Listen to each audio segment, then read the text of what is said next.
Il 26 dicembre 1944, Hiro Onoda, ufficiale dell'esercito imperiale giapponese, venne dislocato sull'isola di Lubang, nelle Filippine, allora occupate dal Giappone, con un ordine perentorio: condurre azioni di guerriglia per rallentare l'invasione alleata e in nessuna circostanza arrendersi o togliersi la vita. E lui così fece. Si nascose nella giungla a combattere con 3 commilitoni al seguito.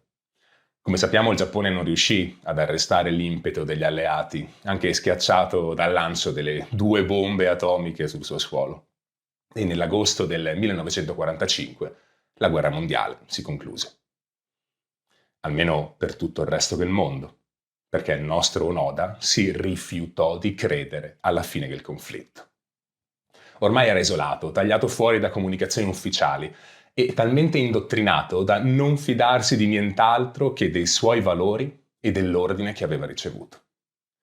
In diverse circostanze negli anni il governo giapponese cercò di mandargli messaggi per convincerlo ad arrendersi. Prima volantini paracadutati da aerei, poi lettere e fotografie delle famiglie, ma niente. Ogni volta lui considerò tutto propaganda nemica, un trucco per farlo cedere. Passarono gli anni, addirittura i decenni. I suoi compagni si arresero o morirono, ma lui non si sottrasse mai al suo ordine. Sopravvisse cacciando, rubando viveri agli abitanti dell'isola e continuò a combattere la sua guerra, che ormai era solo personale, mentre il mondo lo dimenticava. Per scovarlo ci volle un esploratore giapponese, Norio Suzuki, che ancora credeva al mito del soldato nascosto da decenni sulle montagne. Ma nonostante tutto, Onoda ancora si rifiutò di arrendersi. Il governo dovette allora inviare il suo vecchio ufficiale superiore, Yoshimi Taniguchi, che nel frattempo aveva lasciato l'esercito e faceva il libraio, e spedirlo nelle Filippine per ordinare a Onoda la resa. Era il marzo 1974. Erano passati quasi 30 anni da quando la guerra era finita. Così si arrendeva uno degli ultimi soldati fantasma giapponesi. A questi eventi incredibili si sono ispirati in tanti, dalla letteratura al cinema. Per citare solo capolavori, ve lo ricordate Kamasuka, il soldato giapponese che difende il fortino nel film Chi trova un amico trova un tesoro di Bud Spencer e Terence Hill? Ecco, era tratto da questa storia. Una storia davvero assurda, di un uomo che si rinchiude e vive nella sua bolla, una bolla di ordini, convinzioni e visione del mondo univoca, che non si fida di niente di quello che gli succede intorno se gli sembra dissonante rispetto alle sue credenze. Assurdo, eh? Una realtà lontana anni luce da noi, giusto? Però scusate, quando noi navighiamo sul web o passiamo le ore sui social, ci siamo chiesti che esperienza viviamo? Siamo certi di non essere anche noi nella nostra bolla? Sono Antonio Ghezzi e questo è il secondo episodio di Spaventevole.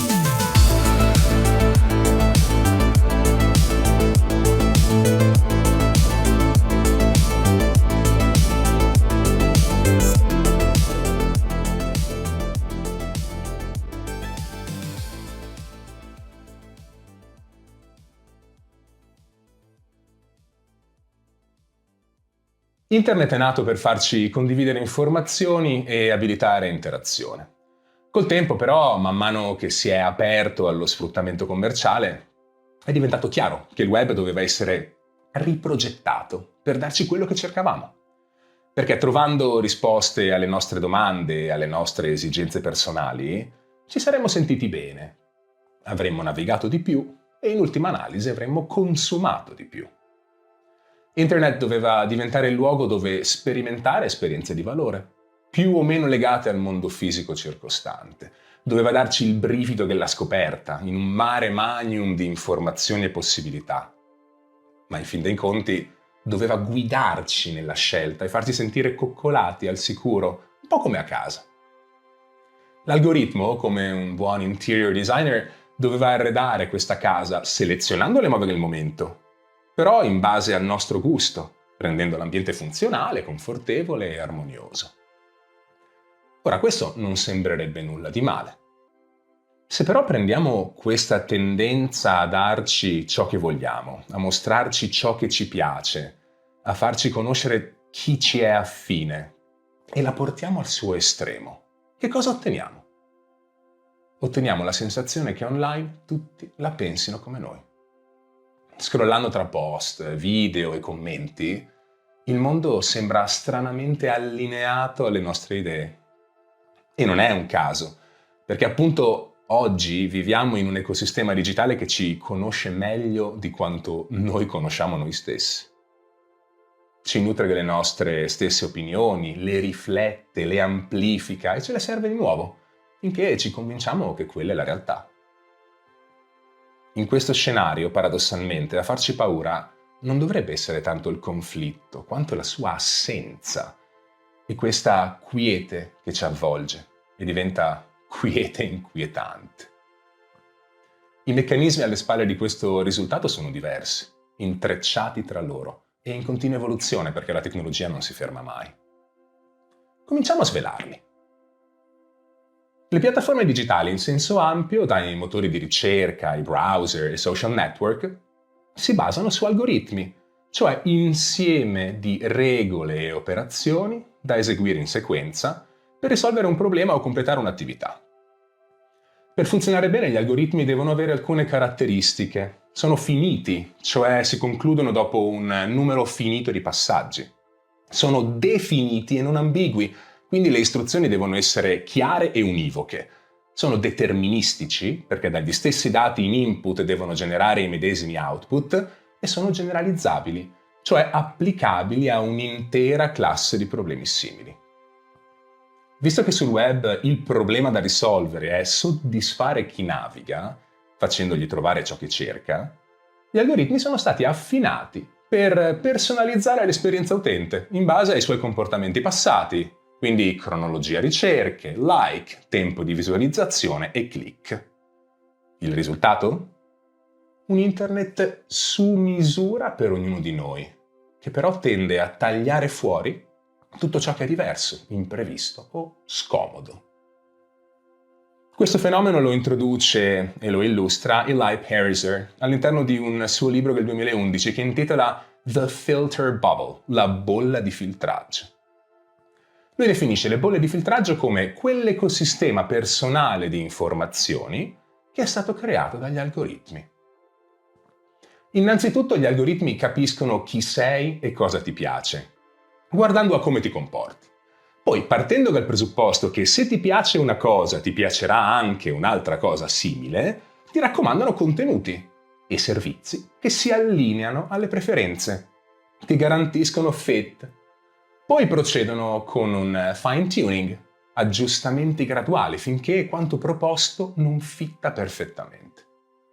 Alla fine ti trovi nella tua bolla, attorniato da cose che ti interessano, che ti piacciono, che ti fanno sentire al sicuro e a casa, ma che ti creano una cornice ideologica che può portarti all'isolamento intellettuale, perché le cose eterogenee vengono filtrate a monte e nascoste ancor prima che ti raggiungano. Di fatto, il rischio è che te la canti e te la suoni da solo. E la cosa intrigante ma spaventevole è che questo è un meccanismo algoritmico invisibile. Non scegli necessariamente tu di chiuderti nella bolla. Ci finisci dentro. Una specie di bias di conferma alimentato automaticamente dalla macchina che ti porta a cercare e ricordare solo le informazioni che confermano quello di cui eri già convinto, ignorando o sminuendo tutto il resto. E questa è la prima parte del problema. La seconda parte si verifica quando tutti quelli che si trovano in bolle di filtro simili, che la pensano in modo analogo, tendono ad aggregarsi in gruppi, forum, community, quindi strutture sociali che funzionano come echo chambers, camere d'eco. Visto che in uno spazio vuoto il suono riverbera, le camere d'eco sono metafora di una situazione dove le tue convinzioni sono amplificate o rinforzate da comunicazione e ripetizione, all'interno di un sistema chiuso e isolato da possibilità di replica. Circolano solo idee assonanti e le voci dissonanti o fuori dal coro vengono attivamente isolate, criticate e escluse. Un rafforzamento sociale dato dall'omofilia, dalla tendenza a creare relazioni con persone considerate simili, che porta un gruppo di persone a sviluppare una visione tunnel e a crogiolarsi nel proprio bozzolo informativo, dove tutto conferma ciò che già pensi. E allora non solo te la canti e te la suoni da solo, ma hai anche sempre a che fare con gente che la pensa esattamente come te. Questa mancanza di esposizione al diverso, all'altro, alla fine può portarti a omogeneizzare, polarizzare e radicalizzare le tue idee e di conseguenza a fenomeni di guerra culturale e frammentazione sociale. Tutto questo qualcuno lo chiama splinternet, internet che esplode in tante schegge impazzite, oppure cyberbalcanizzazione, richiamando a quanto accaduto nei Balcani dopo la dissoluzione della Jugoslavia, con instabilità, disgregazione e conflitti. O ancora neotribalismo, dove ci autosegreghiamo in tribù con legami sociali forti e comportamenti affini. Quindi bolle di filtraggio e camere d'eco interagiscono e si rafforzano a vicenda, cavalcando bias di conferma automatici o alimentati da meccanismi sociali. La differenza tra i due concetti è sottile, ma cruciale. Nella bolla di filtro è l'algoritmo a isolarti, quasi senza che tu te ne accorga. Nella camera d'eco sei tu a isolarti, scegliendo deliberatamente conquistare. Ecco, questo tema della scelta e della responsabilità non è esente da critiche. Diversi studi sostengono che in una bolla non ci finisci per caso, ma perché sei tu a scegliere cosa cliccare e cosa no, chi ascoltare e con chi parlare, e quindi di fatto tu ti rinchiudi. Ma indubbiamente il fenomeno rappresenta una deriva di quello che potrei chiamare una iperpersonalizzazione accomodante proposta dal web. Però mentre si oscilla tra il ruolo passivo o attivo dell'utente, mentre ci chiediamo quanto sia colpa nostra o del sistema, quello che si ottiene è lo stesso. Perdiamo contatto con la complessità. Ora, fin qui stiamo considerando ancora un internet umano dove i contenuti siano creati dall'uomo. Ma noi ormai lo sappiamo dal primo episodio che internet è morto e che i contenuti su web sono sempre più sintetici e artificiali. Ed è qui che entra in scena l'intelligenza artificiale generativa e tutto accelera. Con l'arrivo di modelli come GPT, Midjourney o Sora, creare migliaia di testi, immagini o video credibili è diventato semplicissimo e a bassissimo costo. Si parla di AI slop, contenuti sintetici di bassa qualità, prodotti in massa, spesso senza supervisione umana. E allora l'AI generativa amplifica le filter bubble e rafforza le echo chambers perché genera contenuti personalizzati in modo efficiente e sofisticato e questi contenuti rispecchiano e ribadiscono sistematicamente le convinzioni condivise da un gruppo. La logica è chiara. Se la bolla ti mostra sempre gli stessi temi e la camera d'eco ti circonda di persone che dicono sempre le stesse cose, l'AI adesso fornisce combustibile illimitato per tenere tutto questo in moto. Così l'omogeneità diventa meccanismo di sistema. Addirittura alcuni studi recenti iniziano a parlare non più soltanto di echo chambers, ma di echo platforms, dove le intere piattaforme diventano luoghi ideologicamente omogenei e gli utenti migrano da una piattaforma all'altra per cercare ambienti più affini alle loro preferenze, magari buttandosi sulle piattaforme estremiste, le cosiddette alt tech. C'è però un effetto controintuitivo a cui si inizia ad assistere. Con l'uso spasmodico degli LLM, Large Language Model, sembra che la polarizzazione diminuisca. Non è ancora certo che sia vero né il perché. Forse ora che tanti testi sono il prodotto di AI o di un ibrido AI-uomo, tutto è un po' più spostato verso il centro, perché gli LLM normalizzano, puntano al consenso, non al conflitto. Con un internet sempre più artificiale e morto, sarà interessante capire in che direzione andremo. Bene, se ci eravamo riproposti di capire meglio qualche meccanismo fondamentale alle spalle del funzionamento di Internet, adesso abbiamo una ricetta che mescola bolle, camere e piattaforme d'eco e AI generativa. Aggiungiamo un ultimo ingrediente. I contenuti artificiali generati possono essere fake. Fasulli, ma sempre più realistici. E non solo testi, ma anche audio, video e immagini. Pensate alla tecnologia deepfake che riproduce volti e voci e può far dire qualsiasi cosa a chiunque. E questi contenuti potrebbero essere disseminati da attori con intenti maligni. Tu prova a buttare una bugia in una bolla, a sua volta all'interno di una camera d'eco chiusa, e vedi che succede. La bugia riverbera, si propaga. E l'effetto domino di una bugia seminata in una camera d'eco è difficilissimo da arrestare. Se ci convinciamo che una forchetta si chiami arriccia spiccia perché crediamo al gabbiano sbagliato, inizieremo a usarla come pettine. Ecco, chi coglie la citazione aulica lo scriva nei commenti e si aggiudica 10 punti simpatia e l'iscrizione è gratuita al canale, tanto è già gratis. Però questo esempio che ho voluto ficcare qui dentro più per una cosa mia, per celebrare un ricordo d'infanzia, è una banalità. La questione è che il meccanismo è lo stesso per idee molto più pericolose e difficili da estirpare. Quando la tecnologia rende possibile falsificare la realtà in modo plausibile, non riusciamo più a riconoscere bugie e verità. Allora siamo in balia del liar's dividend, dei bugiardi e truffatori che prima la combinano grossa e poi, accusati di qualcosa, possono semplicemente dire non è vero, non l'ho fatto io, è un fake.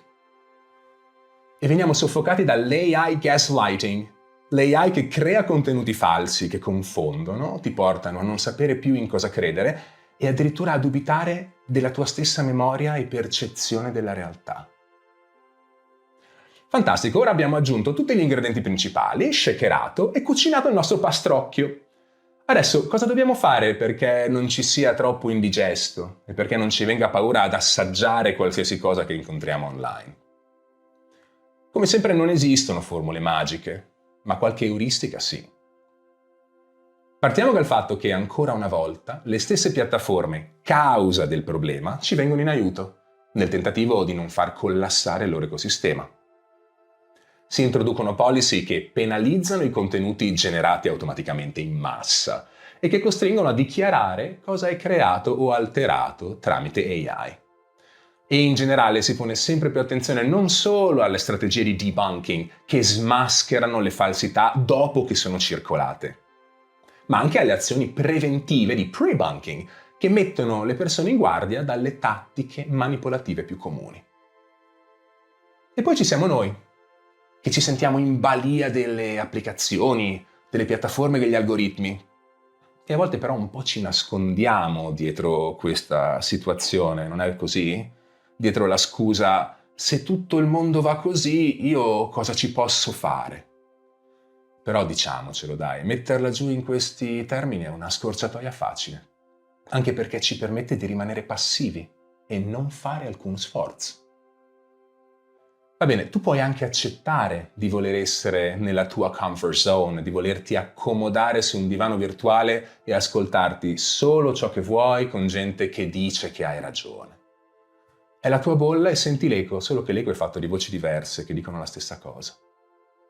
Però lo devi sapere che stai scegliendo di rilassarti e autocompiacerti, lo devi sapere che stai inseguendo piacere edonistico e non sforzo verso la verità. Lo devi sapere che non stai imparando niente, che non stai diventando una versione migliore di te stesso. Tra tensione e immobilismo hai scelto l'immobilismo. Il problema è che bolle di filtro, più camere d'eco, più bugie, diventano il tuo personale buco nero. Il buco nero ti attrae, ti tira dentro di sé, proporzionalmente alla sua massa, che crea un potente campo gravitazionale. E tu alimenti la sua massa aumentando il tempo nel quale ti accontenti di passare le ore a vedere cose che sai già, che ti piacciono già e che hai già sentito. Il buco nero deforma lo spazio-tempo, cambia la tua realtà e ti convinci che sia quello il mondo vero. E se superi l'orizzonte degli eventi, tra l'altro, che nome strafigo, orizzonte degli eventi.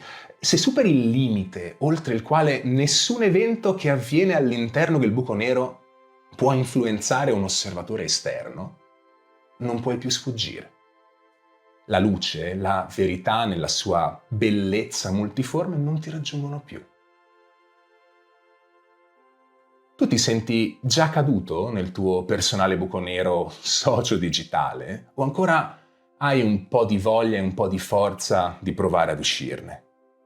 Hai voglia di cercare un giusto equilibrio tra sforzo per apprendere, aprirsi, migliorarsi e relax intellettuale ed emotivo cullato da opinioni comode? Dipende da te. Se vuoi provarci hai diverse strade. Se vuoi partire dall'alto, quando consideri l'affidabilità di quello che ti viene proposto, inizia affidandoti al principio di autorità, fonti di informazione consolidate e verificate. Alla fine è quello che ha fatto anche il buono Noda, no? L'unico che l'ha convinto ad arrendersi è stato il suo vecchio superiore, quindi l'autorità. Altrimenti, se vuoi partire dal basso e andare per gradi, sfrutta il tuo capitale sociale, la rete delle tue relazioni con cui condividi uno scopo. Interagisci in contesti informali, online, ma anche offline. Trovati un punto di contatto comune, una passione, un hobby, un gioco. Quello è il punto saldo, l'attracco, ciò che non ti fa sentire smarrito e perso.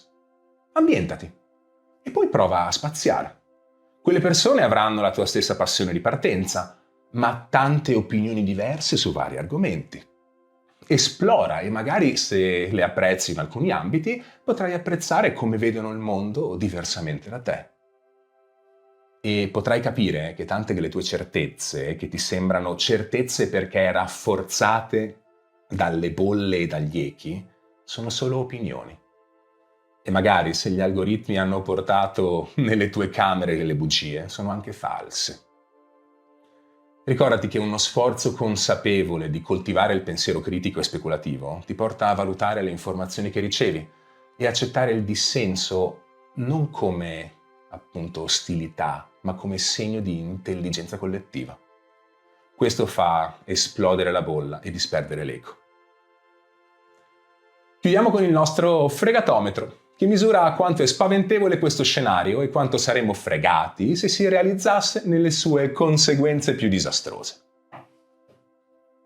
Lo Scare Score, il punteggio paura per la combinazione di bolle, camere d'eco e fake news artificiali, è 4 su 10. La bolla ti isola, l'eco rinforza solo le tue idee e le bugie discorcono la tua realtà. Ma la bolla non è indistruttibile. Puoi romperla, cambiando il tuo comportamento, se solo lo decidi. Iscriviti ai canali Spaventevole e Tecnofobia e fammi sapere cosa pensi del punteggio e dell'episodio. Sempre ammesso che il tuo buco nero non ti abbia già risucchiato.